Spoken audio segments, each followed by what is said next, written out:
A night never really looks the same during the weekday. I have night classes sometimes that make me go to class till 8 o'clock, which is not a fun time. Do not particularly love those nights. But then there are also nights where I get the whole evening to myself. And on nights like that, I really try and take advantage of it. And these are the things that I typically do. It's both filled with student stuff, and I also try and throw a little self-care goodness in, because I think that's really important, especially as a student. There's a lot of stress from midterms and exams and assignments, so it's good to have those pause moments. I usually start off by getting some schoolwork out of the way. I find that the earlier I can do a bulk of my schoolwork in the night, the better, because my brain shuts off at a certain point. I try and make it a cozy experience though. I turn on my Himalayan salt lamp, my desk lamp, put on some study music in the background. I have a playlist on Spotify that's actually composed of a lot of the songs in the real-time study with me video I did last year. So if you want to check out that playlist, you can find a link down in the description box below. This semester, I decided to go completely digital with my note-taking. I am planning on doing a whole video dedicated to that, explaining what my thoughts are on it, what I'm using. Obviously, by this video, you can see that one of the things I'm using is my iPad Pro with the Apple Pencil that I got myself during the Christmas season. And I have been loving this pencil so much. It's changed my life, so stay tuned for that video.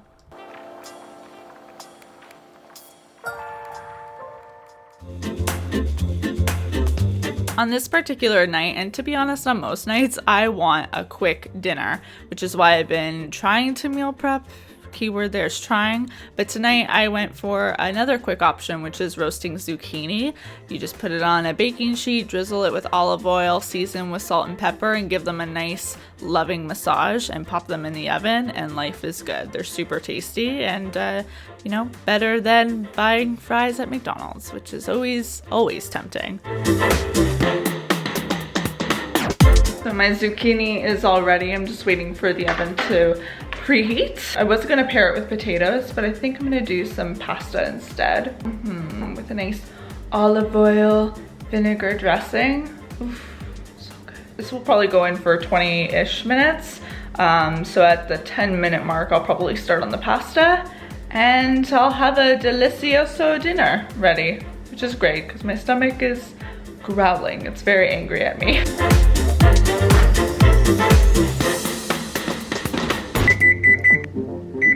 While the zucchini was in the oven, I took advantage of that time to do some more readings, super fun stuff. This was a case that I had to read for my branding class later that week.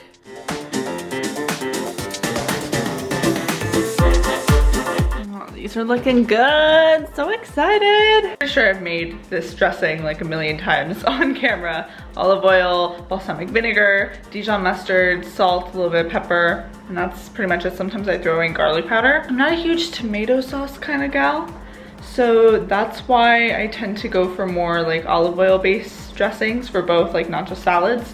Well, obviously you wouldn't put tomato sauce on salads.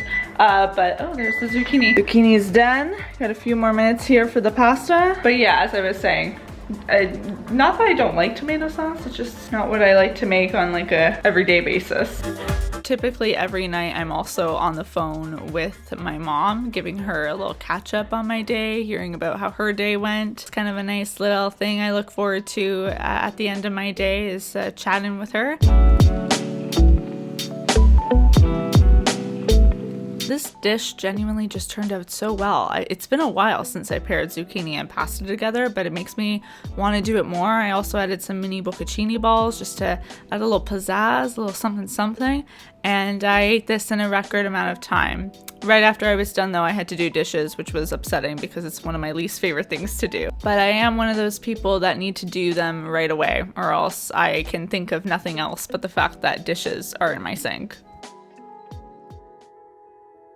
Definitely my favorite part of the night is when I get to take off my makeup and have a shower with some music blasting. I like to put in a little bit of essential oil in my shower just to make it smell nice and spa-like. I've also been using an epilator. This is a new thing I've been using to get rid of hair on my legs. It's very painful, but it makes my legs feel good for longer, so kind of loving it.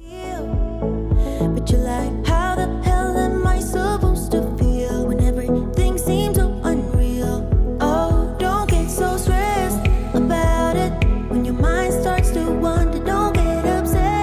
decided not to get too detailed with my skincare routine in this video because I am going to be doing a skincare routine video later this month, so stay tuned for that. It's a little terrifying. Usually when I'm done showering, I join Andrea on the couch because she's got something on the television acting as background noise. Although she wasn't here this particular night, I still decided to put something on and also do a weird zoom in of the Netflix logo, which is confusing. I decided to put on Kim's Convenience. It's one of my favorite shows at the moment, but I've watched every episode at least 3 times, so I knew I wouldn't pay too close attention to it.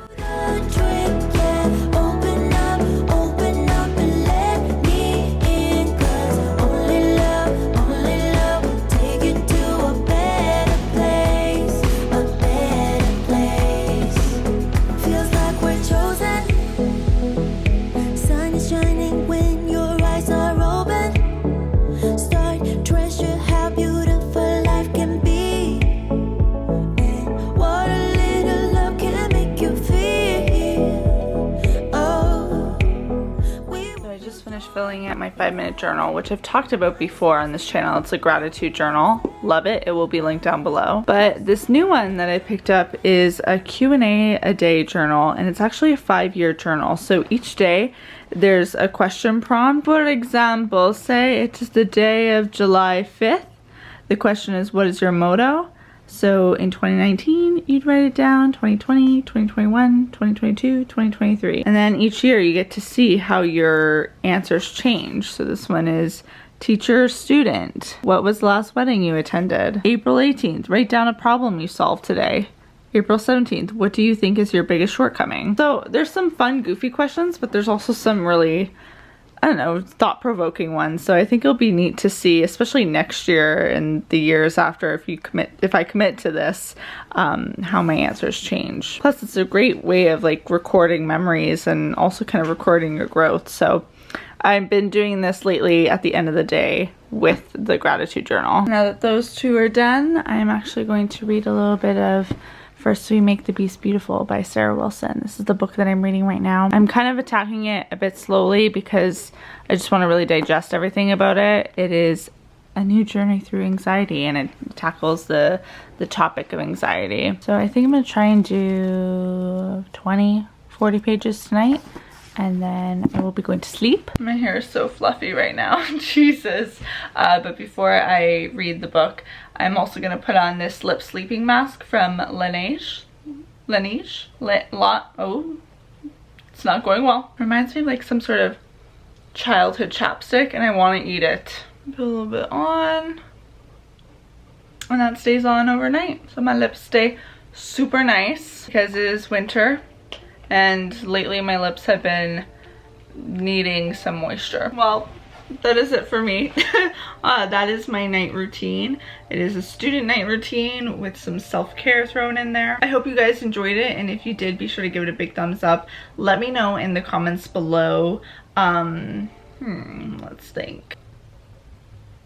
Let me know whether you are more productive during the morning or the night. I try and be as productive as I can during the nighttime, but like I hit a certain hour of the night, which is like 6 o'clock, 6:30, 7 if I'm being generous. And once I hit that, it just is a very sharp decline in intelligence, in sentence forming, in all things. So I have to end up doing like more of my creative work, which is usually when I try editing videos, because it requires a different part of my brain that isn't corrupted by the fact that the moon is making its appearance. I clearly need all of this right now. So I will see you all very soon with a new video, and until then, bye everyone.